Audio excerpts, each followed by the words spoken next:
Welcome back, everyone, to this render engine tutorial. We will jump right in. We will try to create some really nice materials, and I will show you how to create realistic materials and show some lightning tips and so on as we go on with this tutorial, of course. And I think this will be freaking amazing. I really hope you will enjoy it and like that. This is probably the most part that I enjoy about 3D is when I work inside of Cinema 4D and can start shading and texturing all my stuff, which is really cool, and then really start to make the product that I created or that I got from the client to make it really shine and make it beautiful. Okay, so the engine that we will be starting out with is V-Ray for Cinema 4D, so make sure that you have it installed, and as soon as you have it installed correctly, you should get this here under renderer. If you click this button over here, edit render settings, we can go here renderer and choose from all those different render engines. I have probably a little bit more installed than you have, maybe not, who knows. You can choose between standard, physical, software, those three, and hardware, those four are all built in Cinema 4D render engines. Every single one of them can do something different. Cineman is some kind of how can I say that? I think Cineman is some kind of plugin where you can load RenderMan later on as soon as it comes out. I think it will come now in October or November 2016. Then I have Corona Render, Octane Render, Arnold Renderer, and V-Ray for Cinema 4D. But we will definitely start out with V-Ray, and this was also the first engine that I did start out with. By the way, this tutorial will get updated as soon as the newer version is released. This is still version 1.9. As soon as the new version is here with the new core 3.25, I will make an update for this tutorial. Even thought a lot of the things inside the shaders will stay completely normal as they are right now, so this will not really be a big update, I guess, but at least some things will change, and it will definitely be also a faster render engine than it is now. Even though it's not slow, definitely not, but with the new core it will definitely be a lot faster, I guess. Okay, so I think we jump right in, and I will show you all a little bit so you can get a better understanding of material creation and what indirect illumination does, what GI is, so global illumination, caustics, displacement, environment, color mapping, and so on and so on. But first of all, I want to start out with some basic materials. So we'll just simply get a plane inside the scene, and we just simply can lower the plane with segments here to 1. And 1 doesn't really matter, to be honest. And then we can drop in, let's say, 4 spheres and make them maybe a little bit better. Let's say segments maybe 90, so they are really round. Now scale them just simply down. Doesn't really matter if you scale them like me, at least they fit on this plane, maybe.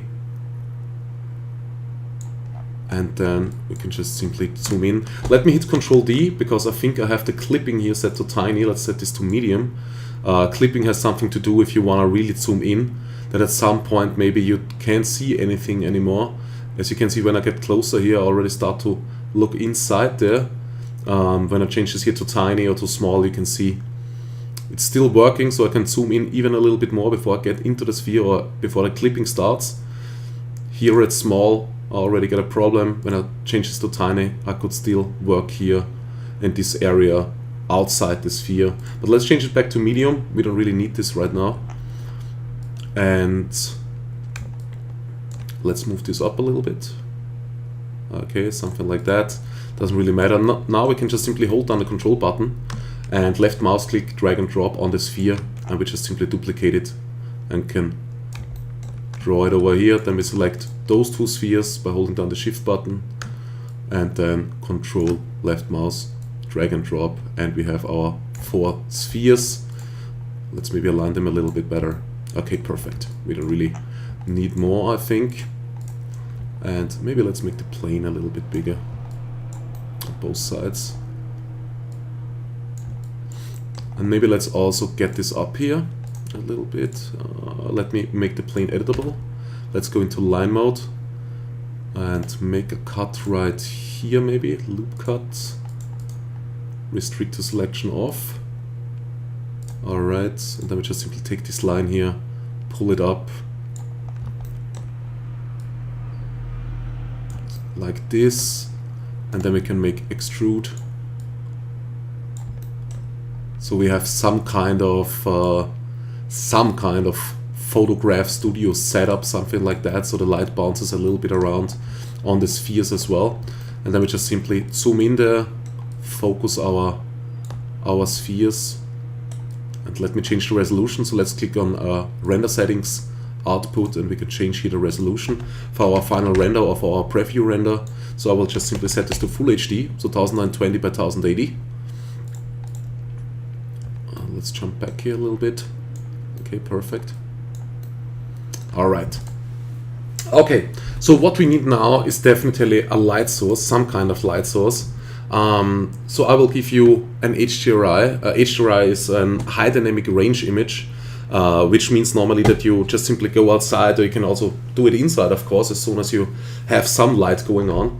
But most of the time you really depends on, I mean, I think it's some HDRIs are indoor, some are outdoor. You just simply get a camera, and then most of the time maybe something like a chrome ball, and then you just simply set the camera to different ISO types, and then you just simply start shooting, like from ISO, I don't know, 50 to, really depends on the camera, maybe to 18,000 or even higher, really depends on the camera, how big the ISO value goes. And then you just simply clamp all those images together in Photoshop, and then you get a really nice HDRI. Then you can put it out as an AXR or HDR file from Photoshop, and then you have a lot of lighting information in this one image.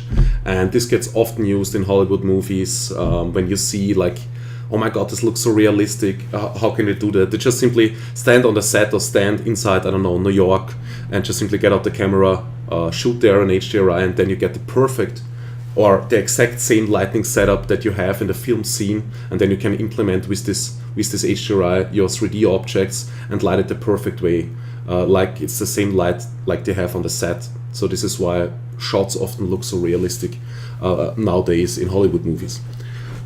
Okay, but enough of that. We will just simply create a light first of all. So we create light, area light. Area light are the most accurate lights that you can get inside of 3D. So we will use them a lot. So get used to area lights. And what we need to do here, as soon as we have the light, we have to set a tag. And we have to set for a lot of things tags inside of Cinema 4D, but it's not really a problem. We just simply make a right click, go to V-Ray Bridge, and then we need a V-Ray light tag. So this normal Cinema 4D light becomes now a V-Ray light, which we need, of course. And let me create a camera, create camera. The camera gets always created at the position that you're at the moment. So let's just simply click camera. And then we can just simply zoom out here. The camera stays right there. I'm not sure why we're not seeing it right now. Maybe something to do with the display settings, I'm not sure. But doesn't really matter, to be honest. Normally we should see the camera. As soon as we click this button here, we jump into the camera, by the way. Let's jump out again. Okay, doesn't really matter. Let's move this light maybe something like that, and let's maybe move it up a little bit higher, maybe something like that. Doesn't really matter, to be honest, but we can do it just so the light is not in the way when we're doing anything. Okay, so let's click on this light tag, and we go area light, and then we go we can change this light here from area type from rectangle to sphere. Right now we would have a sphere light. Let me show this quickly what it's doing. As you can see, sphere light, if this would be a rectangle light, we would get something like this. Not really visible right now because I think I would need to change the camera like this. The light is, by the way, always going in the Z direction. So as soon as you see this blue handle here, it's always shining in this direction when you have it at rectangle.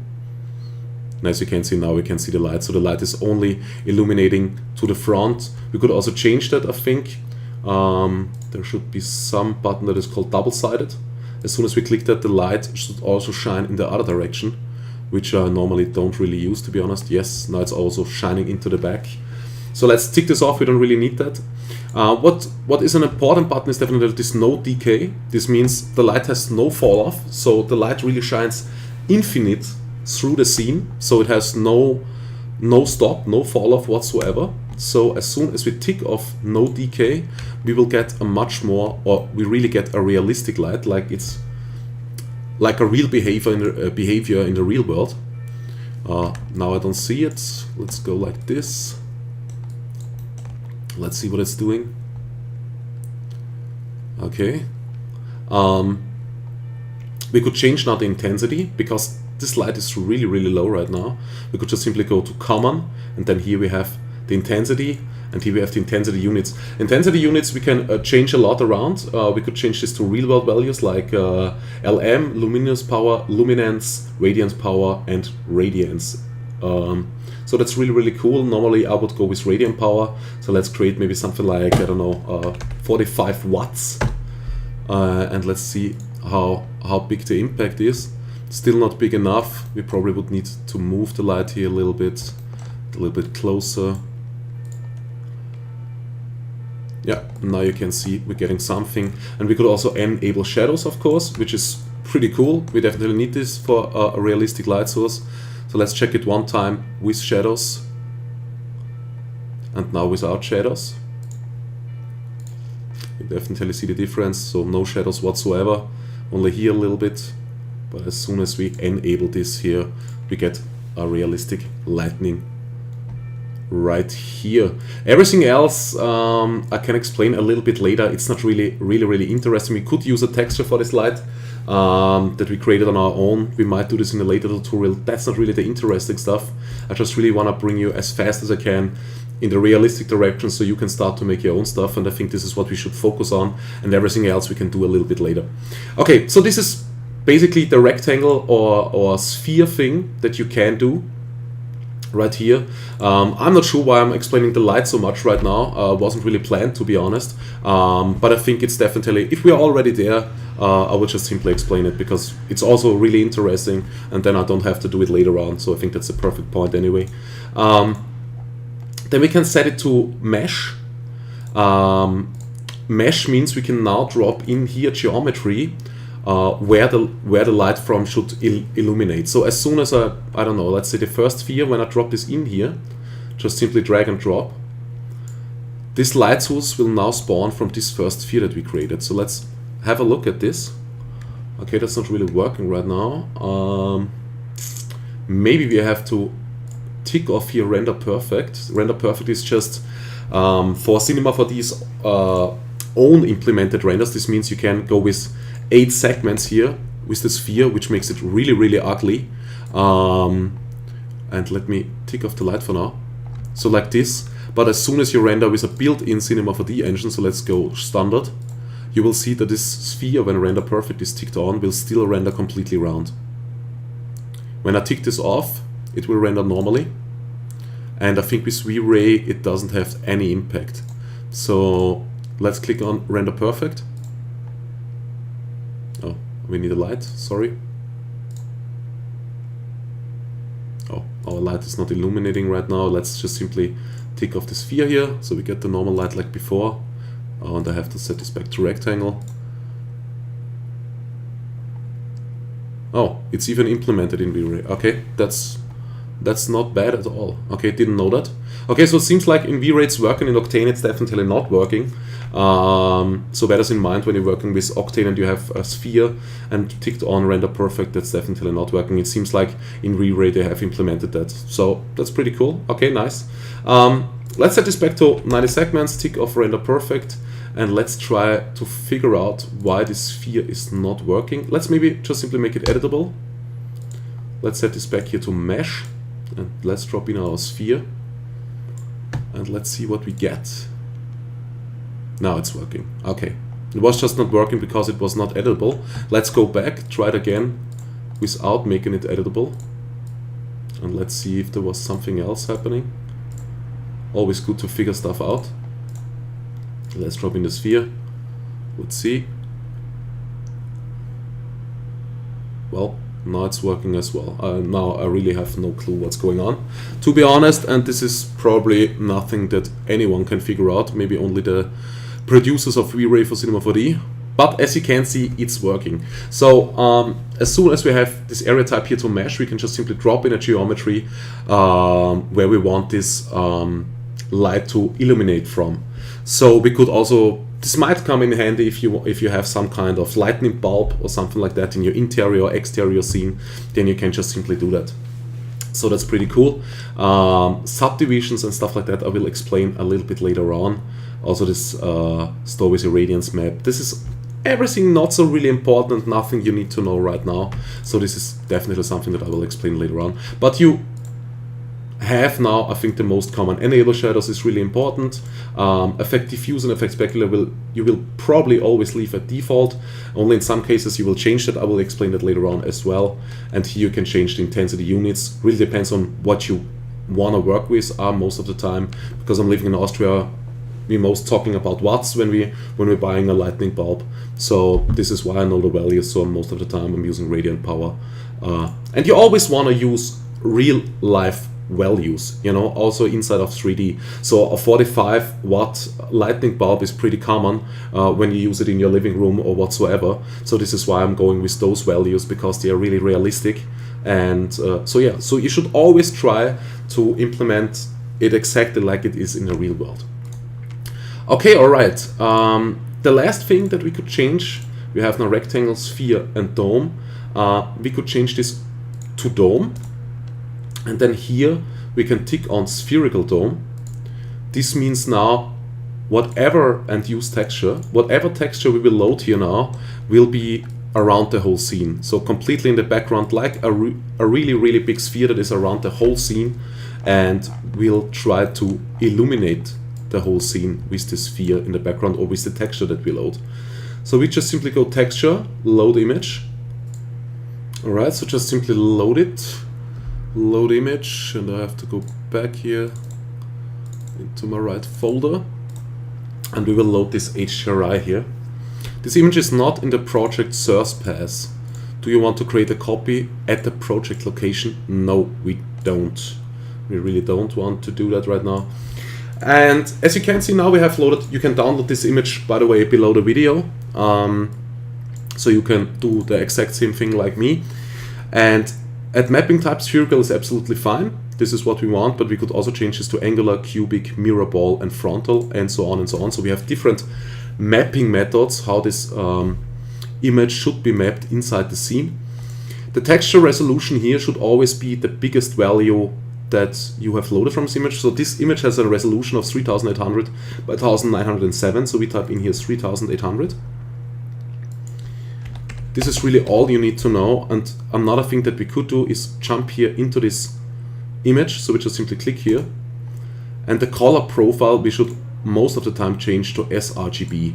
That's just simply that Cinema 4D interprets this this image the right way. So if we leave this here at linear, or embedded default I think is linear, it's not really casting the correct color profile, or not the correct lightning values and so on. So we should really change this here to sRGB just to be safe. Okay, and then we jump back into our camera, and what we could do now, there are now two different ways to light this scene, this little scene that we have here. So first of all, let's make just simply a test render. This value here we should now change back to default image, because we're working with the image. So radiant power, stuff like that is not really necessary anymore. And this would be, intensity would be a really, really high value. So this scene would be now completely white if you would render it. As you can see, it's not really even rendering fast, because V-Ray has to render, I think, 100% white. And this means it just simply takes really, really long. And in 3D space, or in the 3D world, or not even in the real world, there is no 100% black or 100% white. But as soon as you start to get those values, the render engine gets really, really slow, because it can speed up the rendering, because it has no different values and stuff like that. It's kind of hard to explain. I think I will explain this a little bit later on. But as you can see, V-Ray is really, really slow when it's working with 100% white. So let's just simply change this intensity, or you can just simply do a right click here on those handles. So always jump back to the defaults, as you can see. Okay, default is 0, which is kind of... But normally, if I change this here to 10 and then make a right click, it should jump back to 0.001, or if I change this here to 10, make a right click, it should always jump back to its normal value. So right here it's not working, I'm not sure, I think the normal value is 1 here in the intensity. So let's check what we get with an intensity of 1. And let's see how this looks. Looks a little bit dark, to be honest. Might be even okay. Alright. And let me jump out of the camera and let me show you what's going on in the scene. I'm not even sure if we're seeing it, but I think we should. If you're rendering this, you can see that we have now this background image that is illuminating light to our scene, and this is how our background image looks right now. If I look over there, I see the other parts of the image, because, like I said, this is a completely sphere now mapped around in our scene where the light is coming from. Okay, so let's jump back into our camera. And we could also, so we're not moving the camera by default. Maybe if we just simply forget to jump out of the camera, we're moving with the camera, and if we just want to be safe that we don't move the camera, because we always want to jump back to this point, we can just simply go, we can just simply implement another tag, Cinema 4D tag, and then we just simply go protection. And with this protection tag, we're not able now anymore, if you try to move, as long as you're in the camera and you try to move, you can see you can do nothing. And that's pretty good sometimes if you don't want to lose an angle in your scene. Okay, so what we can do now, if we don't like really this value here, we could just simply change here the intensity to 5, which might be, I think, a way too high value maybe. Maybe not, really depending on the HDRI, how good the HDRI is, how much lighting information is in there. Sometimes even if you change only a value of 0.1, you get really, really bad results. And sometimes if you change the values for 10, you don't even get much more light. So really depending on the HDRI, to be honest. As you can see here, the floor is completely white, so really, really blurred out and a little bit overcast. Sometimes this can look realistic. I think in this case it's just simply too much. So I think a value of 2.5 might be just fine here. So this is just when you're looking in your scene for the right lighting values, it's just really like playing around with these values and get to the point where you just simply see, okay, now it fits. It's not so blurred out. I have enough light in the scene. This is exactly the light that I'm aiming for, and so on and so on. But we will talk about this later as well, because lighting is a really, really big chapter. And when we jump into interiors, exteriors, product shot lighting, and so on, I can explain way more than I could now, because this lesson would take probably for hours, and we should really try to split this up. The only thing that I want to show you is that you can not only change this intensity here, but you can also try to give the camera a tag. So let's click on the camera, go V-Ray Bridge, and give it a V-Ray physical camera tag. So this makes it now like something like a real world camera with some really nice values to change. So what we can do now is just simply we can change here the white balance. So right now it's set to D65. You probably should always set this to neutral. Let me show you quickly what is happening if we make this here with some kind of blue value here.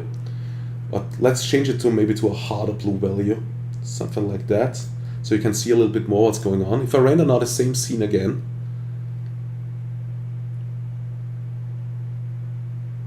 we might get a value like this, and it's also a little bit darker. And this is because we just got new values. We have now a film ISO like on a real camera, we have now an f-stop, and we have a shutter speed. As soon as we up the film ISO, the camera lets more light into the lens. So if we up this value here, let's say to 400, we will just simply get more light into our picture or into the camera. As you can see, it's already brightening up. Maybe I should render this to the picture viewer so you can see this a little bit better. Let me render this quickly to the picture viewer. Should only take a few seconds. We'll just, I think I will pause the video in the meanwhile. Okay, alright, so here you can see the picture with an ISO value of 400. Sorry for that. Here you can see an ISO value of 800, and here you can see an ISO value of 1200. So as you can see, as we go higher with this ISO value, we also get more lightning, or it just simply gets brighter the image. This is because the lens just simply lets more light into the camera. Let's say it like that. Okay. Now let's maybe make the same render of this ISO 1200 with some kind of other white balance presets. Let's try it with neutral, because as you can see, and hopefully you can see, that we start to get here a little bit orange. So it already starts to get a little bit orange. If we render this now with neutral, we should really get, as you can see, a really neutral scene. So we get only really this color in the scene that is illuminated by the HDRI that we have in the background. So if you have a really nice, I don't know, white light in the background, you will only get whites here. And like our HDRIs, where we have some blues in there and a little bit different stuff, this will all illuminate a little bit bluish, a little bit grayish, a little bit greenish, something like that. But neutral will always be the most realistic result. So I would always change, really always change this value to a neutral response, to be honest, here inside the camera. Here you can see the difference. So here it's really like, okay, we're getting some other color profile in the render, and here we start really to get a more realistic result, because this is really the light that we get from the HDRI. So let's look at the difference again, and I think it's really huge, to be honest.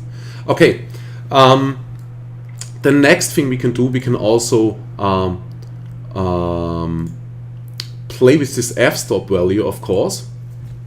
So at 2.4, by the way, I think I made a mistake. The shutter speed is the value where you can say to the camera how much light it should let through. The film ISO is just really like, what is it called again? Like it's a really old value. I mean, it got used a lot. I think the film ISO is just simply how the film that is in the camera, which is in the digital age, not really there anymore. So we are not. I think almost all photographers are using digital cameras nowadays. But the film ISO has something to do. Let me Google this quickly. Really sorry about. Okay, here we have it. Just simply ask Wikipedia. Film speed is a measure. So the ISO, film speed is a measure of a photographic film's sensitivity to light, determined by sensitometry and measured on various numerical scales. So here you have those old films. We still have those values implemented here, even though nowadays we're not really working with those films anymore, but it's still cool to have that. And the shutter speed would really, I think, then be there. How long the lens is opened up. I think this is what the shutter speed is for. But let's not get too deep into it, because my English at some point will probably crack up, and so it's definitely better not to talk about that right now. I will try to explain the camera settings maybe later on a little bit better. I just really want to explain now what you really need to know to make some kind of realistic renderings. I mean, I know what all those values mean, but sometimes it's just really hard to explain. But I will definitely explain them, so don't worry about that, please. So the f-stop, if you set this here to a lower value, the normal value is 8. Right now I set it down to 2.4. And let's see what's happening. We should really get a really bright image now, or way brighter image than before. If we leave this film ISO here 1200.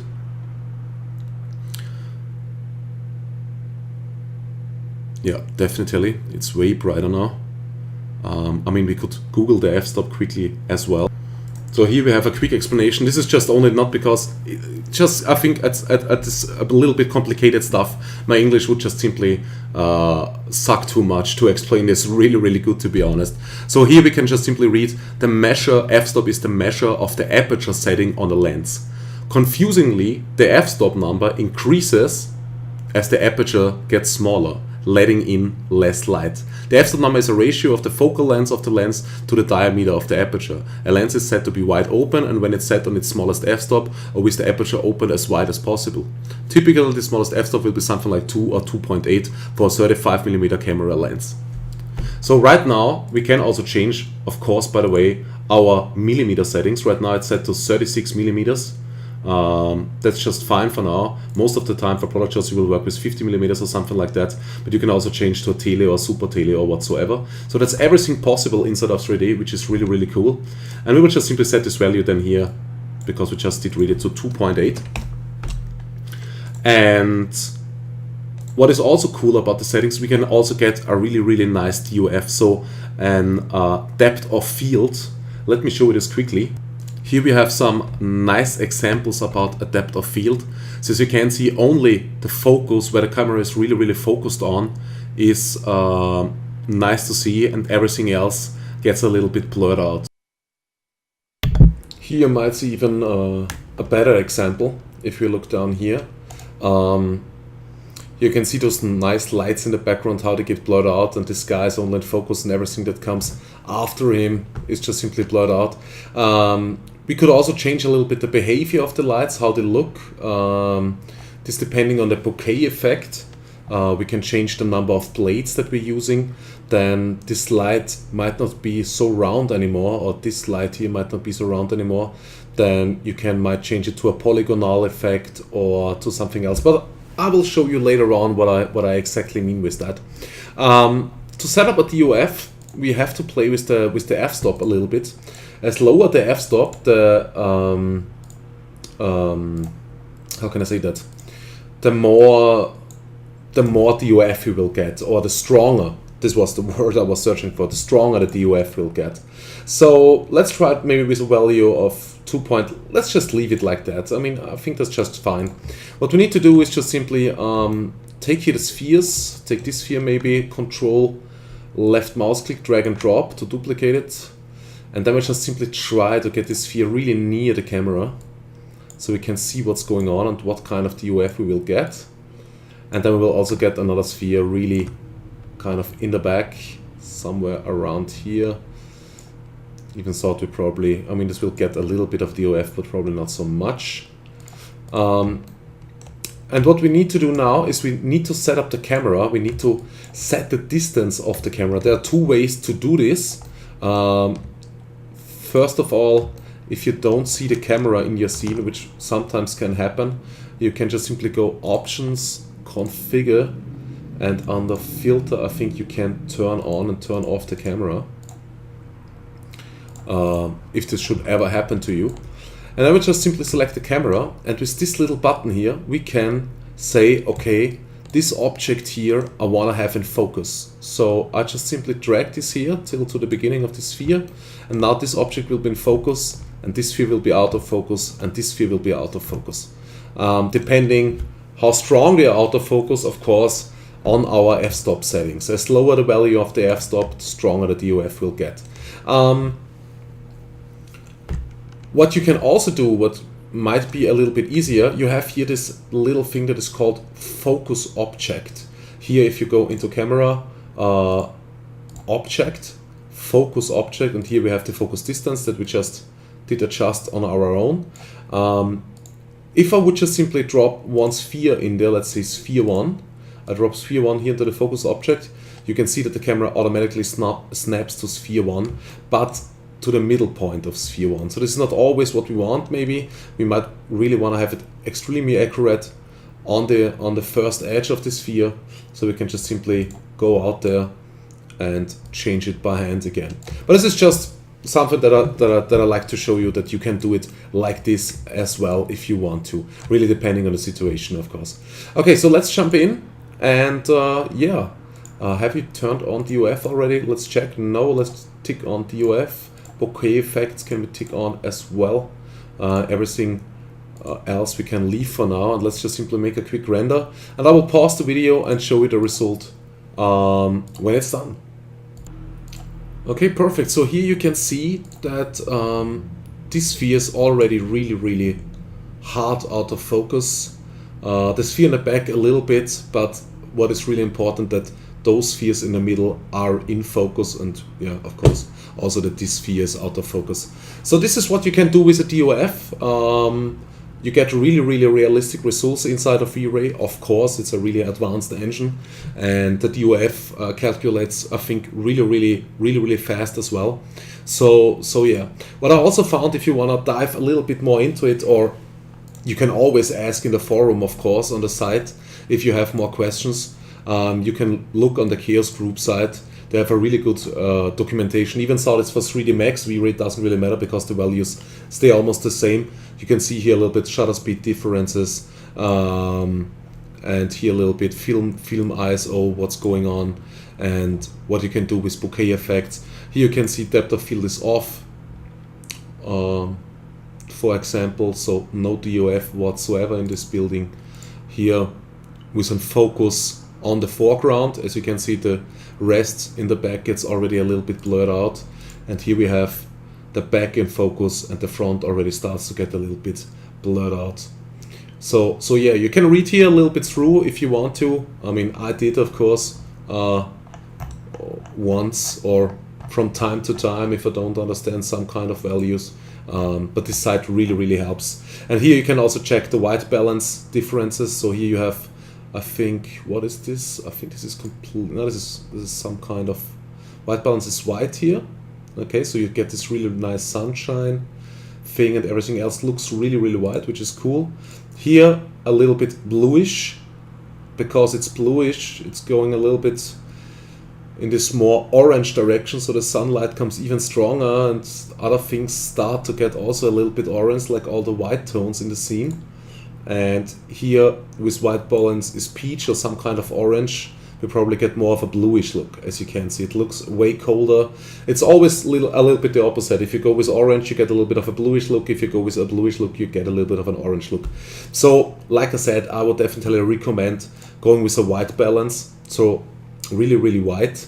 And later on, in your post work, in After Effects, Nuke, Photoshop, whatever you are using, we can do so much stuff there that it's not really necessary to do this within V-Ray.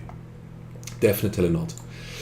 Okay, the last thing that I want to show you for this lighting and camera tutorial here would be, well, let's say two things. Let's maybe also change here the focal length, so the millimeters of the camera, so you can see this quickly. As you can see, if we get 50 millimeter, this whole image changes a little bit. Of course, we zoom also a little bit in, but if I would go back with the camera, you would see that still the complete image behavior changes completely.